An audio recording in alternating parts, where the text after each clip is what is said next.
Doctor صاحب یہ فرمائیے گا کہ آج تو ہم دیکھتے ہیں کہ بہت سارے اگر سخی حضرات کو دیکھا جائے الحمدللہ پاکستان کے اندر بھی بڑی خیر موجود ہے، امت مسلم میں بڑی خیر موجود ہے، لیکن آج کل جو سوشل میڈیا کا دور دیکھتے ہیں آپ تو ایک آٹے کا تھیلا دیتے ہیں اور 200 میڈیا والے آپ بلا کے جناب پکچرز کھچا کے جناب آپ اخبارات میں بھی لگواتے ہیں، سوشل میڈیا میں بھی لگاتے ہیں، بڑا چرچا کرتے ہیں، لیکن حضرت عثمان ذو النورین رضی اللہ تعالیٰ انہوں نے وہ بیر روما بھی خرید کے دیا تھا، وہ آپ نے کئی 100 اونٹ جو ہیں وہ اللہ کی راہ میں ساد و سامان کے لیتے ہوئے جو ہیں وہ نئی پسند کی خدمت میں پیش کر دیے، سونے کی جو میں سمجھتا ہوں کہ سکے جو ہے آقا کی خدمت میں آقا کے قدموں میں ڈھیر کر دیے، تو وہاں سے تو کبھی ایسی ہمیں چیز نہیں ملتی، وہاں پہ تو للہیت، زہد، ورع، تقویٰ، اور کیا کہیں گے اس حوالے سے بھی تو حضرت عثمان کو ہم نے سامنے رکھنا ہے، آپ کی شخصیت یہاں بھی تو ہمارے لیے اسباق پیش کر رہی ہے۔ اسامہ بھائی میرے اپنے تو کوئی الفاظ نہیں ہیں اس قابل کہ میں کچھ کہوں، جو بزرگوں اور صوفیاء کی باتیں ہیں، جو علماء کی باتیں ہیں، جو ائمہ کی باتیں ہیں، وہ جتنی حد تک میری سمجھ میں پیش کر دیتا ہوں ناظرین کے لیے۔ حضرت عثمان غنی رضی اللہ تعالی عنہ کی زندگی کے بہت سارے اوصاف ہیں، پہلو ہیں، ان میں 2 پہلو جو ہم ذکر کر چکے ہیں اور کر رہے ہیں، ایک آپ کا مال خرچ کرنا اور دوسرا جان پیش کرنا، مال خرچ کرنا اور جان پیش کرنا، دونوں چیزوں کو سامنے رکھیں۔ اہل تصوف پہلی بات تو یہ لکھتے ہیں کہ صفا میں، تصوف میں اہل صفا حضرت عثمان غنی جو ہیں عبادت گزاروں میں سب سے اعلیٰ درجے پر فائز ہیں۔ پھر اہل تصوف یا اہل صفا مال خرچ کرنے میں اور جان کو قربان کرنے میں حضرت عثمان غنی رضی اللہ تعالی عنہ کی پیروی کرتے ہیں، ان کے طریق پر چلتے ہیں۔ اب یہاں پر آپ ذرا تھوڑا سا ہم یہ دونوں چیزوں کو دیکھیں۔ اب جب آپ کی شہادت کا وقت تھا، مدینہ پاک میں جان نثار صحابہ موجود تھے، آپ کی خلافت کا اقرار کرتے تھے اور جان نثار کرنے کے لیے تیار تھے، اجازت مانگی، حاضر ہوئے، لیکن چونکہ آپ کے پاس بشارت تھی آپ نے اجازت نہ دی۔ اس واقعہ کو تھوڑا سا ہم دیکھیں تو حضرت عثمان غنی رضی اللہ تعالی عنہ درجہ خلیل پر فائز تھے۔ تھوڑا سا میں سمجھاؤں گا اپنے ناظرین کو اس بات کو کہ کیسے آپ درجہ خلیلی پر فائز تھے، کہ حضرت ابراہیم خلیل اللہ کے لیے نمرود آگ جلاتا ہے اور منجنیق تیار کی جاتی ہے، اس میں بٹھا کر پھینکنا یہ ایک عمل ہوتا ہے، اور حضرت عثمان غنی کے لیے وہ آگ بلوائیوں کا شور و غل ہے، وہ ان کا واویلا اور ان کا حملہ ہے۔ اور حضرت جبرائیل علیہ السلام حضرت ابراہیم علیہ السلام کے پاس آئے تھے اور پوچھا تھا کیا آپ کی کوئی حاجت ہے؟ حضرت ابراہیم علیہ السلام نے فرمایا آپ سے میری کوئی حاجت نہیں۔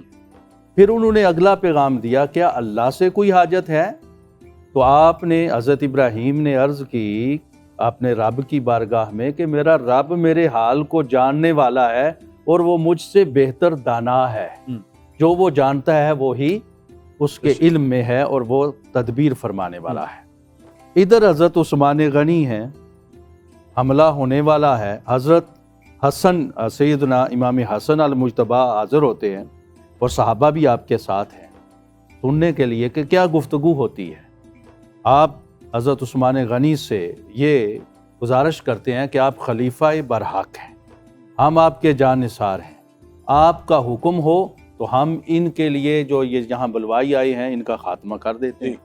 حضرت عثمان غنی فرماتے ہیں کہ نہیں، آپ جائیں، بلکہ جملے کتابوں میں موجود ہیں حضرت امام حسن کو جو آپ نے فرمائے کہ یا ابن اخی ارجع واجلس فی بیتک، اے میرے بھائی کے بیٹے، سیدنا علی المرتضیٰ رضی اللہ تعالیٰ عنہ کو اپنا بھائی کہ اے میرے بھائی کے بیٹے آپ اپنے گھر میں تشریف لے جائیں اور انتظار کریں کہ جو اللہ تعالیٰ کا حکم ہے وہ ہو جائے، لا حاجت لنا فی احراق الدماء، خون بہانے کی ہمیں ضرورت نہیں ہے۔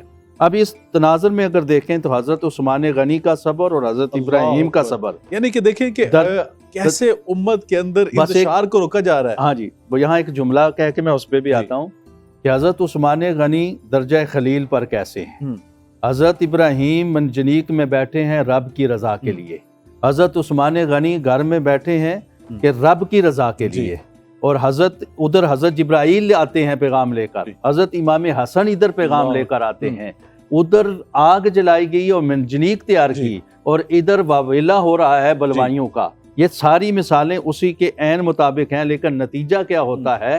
حضرت ابراہیم کو اللہ بچا لیتا ہے، اور حضرت عثمان غنی صبر پر استقامت اللہ رکھتے ہیں اور رضا اور تسلیم کا پیکر بنتے ہیں، اللہ تعالیٰ ان کو اللہ۔ شہادت عطا فرماتا ہے۔ جی۔ نجات استعارہ یا تعلق بنتی ہے بقا کے ساتھ، جی۔ اور شہادت جو ہے یہ تعلق اس کا بنتا ہے فنا کے ساتھ۔ حضرت عثمان غنی کا جو مقام و مرتبہ اس واقعہ سے بھی دیکھیں تو اتنا عظیم ہے کہ آپ شہادت کے درجے میں فائز ہو کر فنا کا درجہ حاصل کرتے ہیں، یہ ایک الگ ٹاپک ہے۔